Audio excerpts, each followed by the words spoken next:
Ernakulam marine ഡ്രൈവിലെ കായലിൽ ഇന്നലെ കണ്ടെത്തിയ നവജാത ശിശുവിന്റെ മൃതദേഹം ഇന്ന് പോസ്റ്റ്മോർട്ടം ചെയ്യും.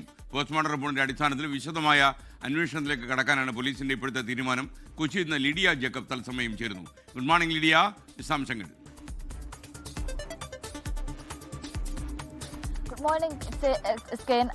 കൊച്ചിയിൽ കഴിഞ്ഞ ദിവസം മറൈൻ ഡ്രൈവിൽ നവജാത ശിശുവിന്റെ മൃതദേഹം കണ്ടെത്തിയ സംഭവത്തിൽ ശിശുവിന്റെ പോസ്റ്റ്മോർട്ടം ഇന്ന് നടക്കും. അതായത് ഇന്നലെ വൈകുന്നേരം ഏകദേശം 4:30 ശിശുവിന്റെ മൃതദേഹം കണ്ടെത്തിയത്. പോലീസ് അതിൽ അന്വേഷണങ്ങളും കാര്യങ്ങളും ഒക്കെ നടത്തി വരികയാണ്. കുഞ്ഞിന് 2 മാസത്തെ പ്രായമുണ്ട് എന്നാണ് പ്രാഥമികമായി മനസ്സിലാക്കുന്നത്. മാത്രമല്ല 1 ദിവസത്തെ പഴക്കമുണ്ട് മൃതദേഹത്തിന് എന്നും മനസ്സിലാക്കുന്നു. അതിലൊരു വ്യക്തത വരണമെങ്കിൽ പോസ്റ്റ്മോർട്ടത്തിലേക്ക് കടക്കുക തന്നെ വേണം. അതുകൊണ്ട് തന്നെ ഇന്ന് കുഞ്ഞിന്റെ മൃതദേഹം പോസ്റ്റ്മോർട്ടം ചെയ്യും.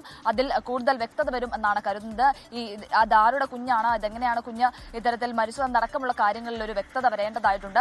അതുകൊണ്ട് തന്നെ അതിൽ വിശദമായിട്ടുള്ള അന്വേഷണത്തിലേക്ക് പോലീസ് കടക്കുകയാണ്. പ്രത്യേകിച്ച് സമീപ പ്രദേശങ്ങളിലും ഒപ്പം ഫ്ളാറ്റുകളും ഒക്കെ കേന്ദ്രീകരിച്ച് പോലീസ് അന്വേഷണം നടത്തും. CCTV അടക്കം കേന്ദ്രീകരിച്ച് പോലീസ് അന്വേഷണം നടത്തുന്നുണ്ട്. ഈ കുഞ്ഞിന്റെ തലയിൽ ഒരു മുറിവുണ്ട്. അത് എങ്ങനെ സംഭവിച്ചതാണ് എന്നടക്കമുള്ള കാര്യങ്ങളിൽ ഒരു വ്യക്തത വരേണ്ടതായിട്ടുണ്ട്. മാത്രമല്ല ഈ കുഞ്ഞ് എങ്ങനെയാണ് അത്തരത്തിൽ അവിടെ വന്നത് എന്നടക്കം പോലീസ് പരിശോധിക്കുന്നത്. എന്തായാലും ഇതിൽ വിശദമായിട്ടുള്ള അന്വേഷണം നടക്കുകയാണ്. കുഞ്ഞിന്റെ പോസ്റ്റ്മോർട്ടം ഇന്ന് നടക്കും. Thank you Lydia Jacob. ലോകത്തെവിടെയായാലും ഏത് സമയത്തും 24 വാർത്തകളും ഓഗ്മെന്റഡ് റിയാലിറ്റി പാക്കേജുകളും എക്സ്പ്ലെയിനറുകളും വിശദമായി കാണാൻ ഞങ്ങളുടെ യൂട്യൂബ് ചാനൽ നിങ്ങൾക്ക് സബ്സ്ക്രൈബ് ചെയ്യാം.